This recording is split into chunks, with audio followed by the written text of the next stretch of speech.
তো গাইস, আগেকার দিনে কি হতো, বাড়ি থেকে সবাই বলতো ভালো করে পড়াশোনা কর, পড়াশোনা করলে চাকরি পাবি। আর এখনকার দিনে কি হচ্ছে, চাকরি তো আমাদের সরকাররা সব খেয়ে নিচ্ছে, ঝোলার ভিতরে পুরে রেখেছে। আর তারপরে কি হচ্ছে, বাড়ির লোকরা একটা করে মোবাইল দিয়ে দিচ্ছে, বলছে সোশ্যাল মিডিয়া ইনফ্লুয়েন্সার হয়ে যা। সোশ্যাল মিডিয়া ইনফ্লুয়েন্সার যদি হতে পারিস তাহলে অনেক টাকা কামাবি, অনেক। বুঝতে পেরেছো গাইস? তাহলে সোশ্যাল মিডিয়া ইনফ্লুয়েন্সার হয়ে আজকালকার মামুনিরা কি করে নোংরামো করে বেড়াচ্ছে, সেটাই আমরা এক ঝলকে দেখে নেব। তো গাইস, আজকের ভিডিওটা থেকে ছোট ছোট ভাই বোন ও গুরুজনরা দূরে থাকো, কারণ তোমাদের জন্য না এই ভিডিওটা। আর আমার মতো যারা প্রাপ্তবয়স্ক তারা কানে হেডফোনটা পরে নাও। আর গাইস, ভিডিওটা দেখে যদি তোমাদের ভালো লেগে থাকে তাহলে প্লিজ একটা করে কমেন্ট করে দিও, কেমন? তাহলে চলো বন্ধুগণ, বেশি বকবকার না করে দেরি, আজকের ভিডিওটা শুরু করি। সো হেই গাইস, আমার মাসিদের বাড়িতে ঘুরতে এসে দেখি এক অবাক কাণ্ড। মাসি সারা জায়গায় গোলাপের চাষ করে রেখেছে, আর গোলাপ ফুলগুলো দেখো কত সুন্দর।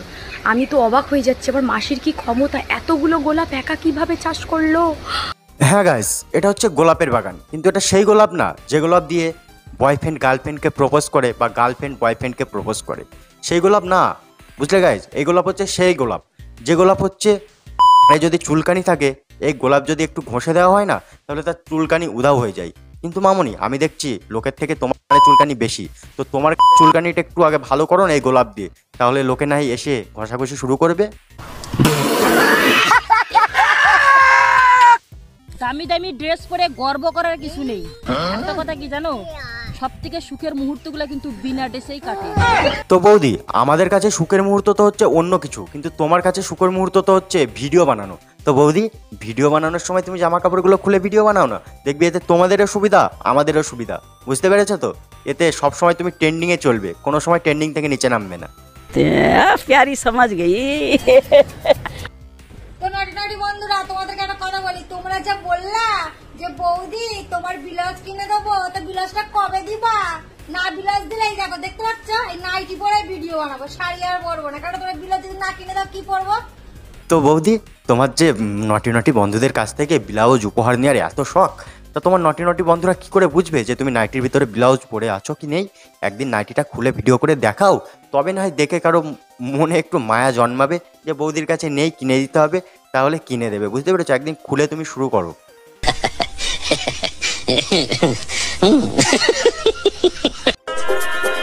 মাল বেরিয়ে যাবে এটা জানার পরেও চুষতে থাকার নামই হচ্ছে ভালোবাসা। তো গাইস, বৌদির মুখটা কিন্তু অনেক বড় না, মানে মুখের গভীরতাটা অনেক বেশি।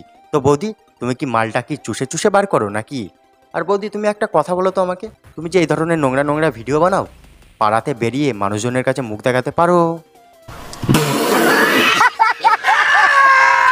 ভিডিওটা কেমন লাগলো তোমাদের? এর আগের ভিডিওতে একজন কমেন্ট করে বলেছে লং ভিডিও চাই, মানে আরও লং ভিডিও, 15 মিনিট 16 মিনিট এরকম। দেখো গাইস, তোমরা যদি 15 মিনিট 16 মিনিটের ভিডিও যদি দেখতে চাও, তাহলে কি করতে হবে? তাড়াতাড়ি চ্যানেলটাতে 1000 সাবস্ক্রাইব কমপ্লিট করতে হবে, কারণ ভিডিও বানাতে গেলে আমি অন্য কাজ করতে পারবো না। একটা ভিডিও বানানো, এডিটিং করা, অনেক প্রসেস থাকে, অনেক কিছু করতে হয়, মানে সারা দিন লেগে যায়। এই 3-4 মিনিটের ভিডিও বানাতে গিয়ে আমার কমসে কম 4 থেকে 5 ঘন্টা সময় লেগে যায়, এডিটিং করতে, শ্যুট করতে, সব কিছু করতে। তো গাইস, তোমরা যদি আরও ভালো ভালো ভিডিও দেখতে চাও, তাহলে চ্যানেলটাকে বড় করো, আমাকে মোটিভেট করো, লাইক করো, কমেন্ট করো বেশি বেশি করে, আর শেয়ার করো কাছের বন্ধুদের কাছে ভিডিওটা ভালো লাগলে, তবে আরও ভালো ভালো ভিডিও বানাতে পারো। তাহলে যারা যারা চ্যানেলে নতুন, এখনও ভিডিওটা দেখে সাবস্ক্রাইব করোনি চ্যানেল, তারা টুক করে চ্যানেলটা সাবস্ক্রাইব করে নাও। ঠিক আছে, চলো দেখাচ্ছি নেক্সট কোনো ভিডিওতে। আজকে এই পর্যন্তই।